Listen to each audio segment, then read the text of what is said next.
এদিকে পীর সাহেব মেম্বারকে বলেন, মেম্বার সাহেব মোটা শক্ত একটা রশির ব্যবস্থা করুন। ওনার কথায় মেম্বার সাহেব দ্রুত মোটা শক্ত বড় দেখে একটা রশির ব্যবস্থা করল। রশি এনে পীর সাহেবকে দেয়া হয়।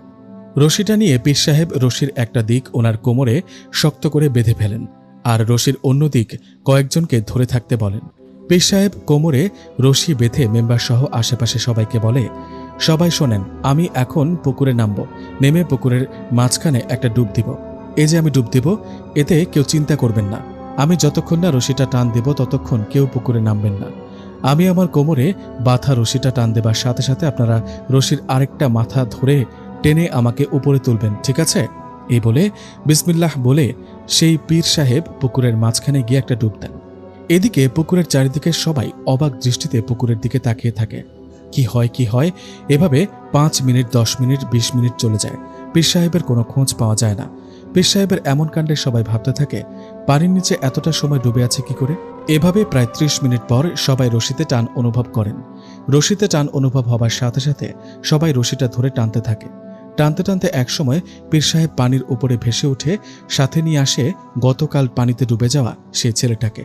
পীর সাহেব ছেলেটাকে নিয়ে ভেসে ওঠায় কয়েকজন তাড়াহুড়ো করে পুকুরে নেমে পীর সাহেব ও ছেলেটাকে উপরে তুলে নিয়ে আসে। উপরে উঠে পীর সাহেব মেম্বার সাহেবকে বলেন, মেম্বার সাহেব, ছেলেটা জ্ঞান হারানো অবস্থায় আছে, ওকে বাড়িতে নিয়ে গিয়ে জ্ঞান ফেরান। পীর সাহেবের কথায় কয়েকজন ছেলেটাকে নিয়ে বাড়িতে চলে যান। এদিকে গ্রামের সবাই পীর সাহেবকে ঘিরে ধরে।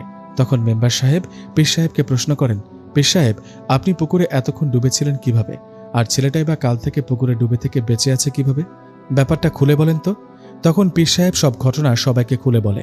পীর সাহেব বলে, এই পুকুরে একটা ভয়ঙ্কর শক্তিশালী জিন তার পরিবারকে নিয়ে বসবাস করে। এর আগে এই পুকুরে গোসল করতে নেমে যারাই মারা গিয়েছিল সবাইকে এই জিনটাই মেরে ফেলত। মূলত এই পুকুরে গোসল করতে নামায় সে জিন ও তার পরিবারে ডিস্টার্ব হয়, তাই রেগে সে জিনটা পুকুরে নামার সবার ক্ষতি করে। এই পুকুরে কেউ হারিয়ে গেলে তাকে জাল ফেলে বা ডুবুরি দিয়ে খুঁজে পাওয়া যাবে না, কারণ জিনদের জগৎ অন্যরকম হয়। জিনটা এই পুকুরে বসবাস করে ঠিকই, কিন্তু কেউ দেখতে পাবে না। আমি আমার সাথে থাকা বন্ধু জিনের মাধ্যমে বিষয়টা জেনে পুকুরে নেমেছি। আমি পুকুরে ডুব দিয়ে সে জিনটার কাছে গিয়ে ওর সাথে কথা বলি। আমি জিনটার কাছে গিয়ে দেখি ছেলেটা জিনটার কাছে বন্দী। আমি ছেলেটাকে মুক্তি দেবার কথা বললে সেই জিনটা ছেলেটাকে ছাড়তে কোনোভাবে রাজি হয় না। জিনটা বলেছিল ছেলেটা পুকুরে নেমে গোসল করায় তাদের অনেক ডিস্টার্ব হয়, তাই ছেলেটাকে ধরে নিয়ে গেছে, ওকে মেরে ফেলবে। ছেলেটাকে মেরে ফেলবে শুনে আমি ওই জিনটাকে অনেক অনুরোধ করতে থাকি। আমাদের মাঝে অনেক কথা হয়, অনেক তর্কাতর্কি হয়। জিনটার সাথে অনেক তর্কাতর্কির এক পর্যায়ে সে জিনটা ছেলেটাকে একটা শর্তে ছেড়ে দিতে রাজি হয়। পীর সাহেবের মুখে কথাগুলো শুনে মেম্বার বলেন, কি শর্ত?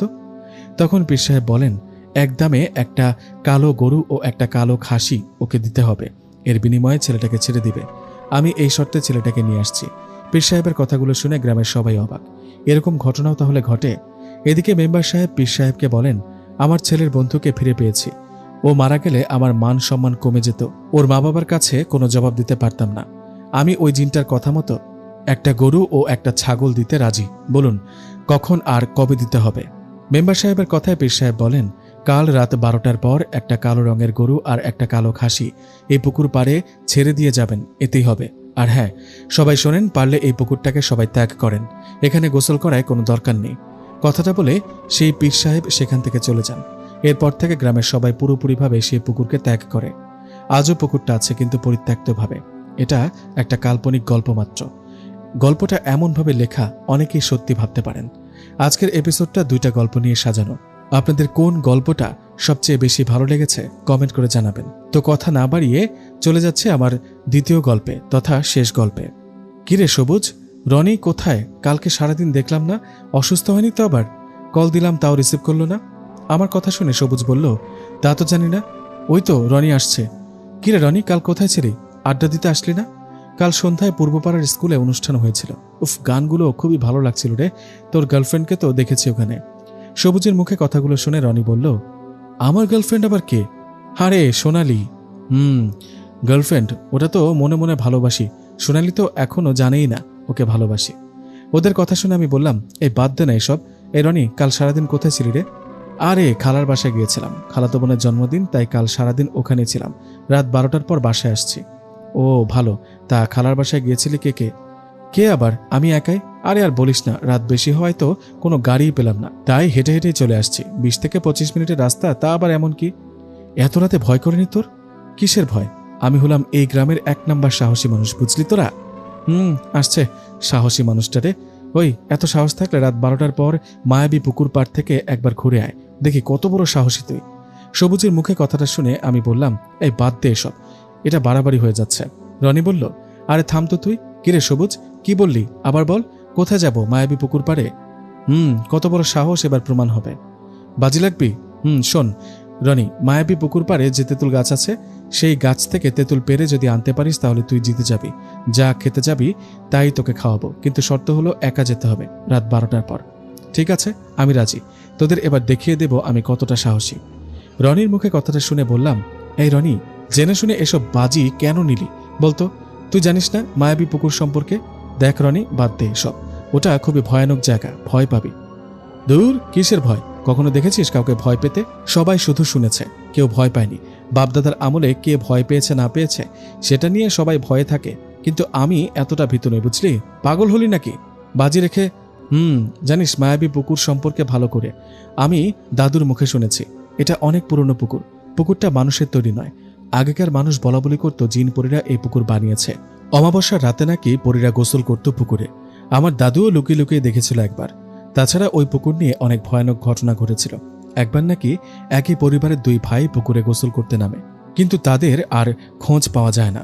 তখন তাদের খুঁজতে কয়েকজন লোক নেমে পড়ে পুকুরে। তখন তাদের মধ্যেও 2-3 জন নিখোঁজ হয়ে যায়। তখন থেকে সবাই ভুতুরে পুকুর বলে ওটাকে। রনি বলল, তাই নাকি? বাহ, বেশ মজার ঘটনা তো। সবুজ বলল, আরে নাহিদ, কাকে কি বোঝালি? এ বুঝবে না। এই রনি, তুই তাহলে সত্যি বাজিটা নিলি, তাই না? আমি রাজি।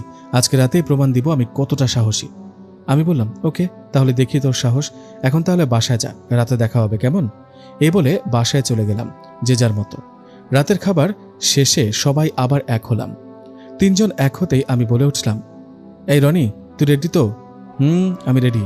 দেখ, আরেকবার ভাব, পারবি তো? রাতের বেলা তুই একা, বিষয়টা আরেকবার ভেবে দেখ।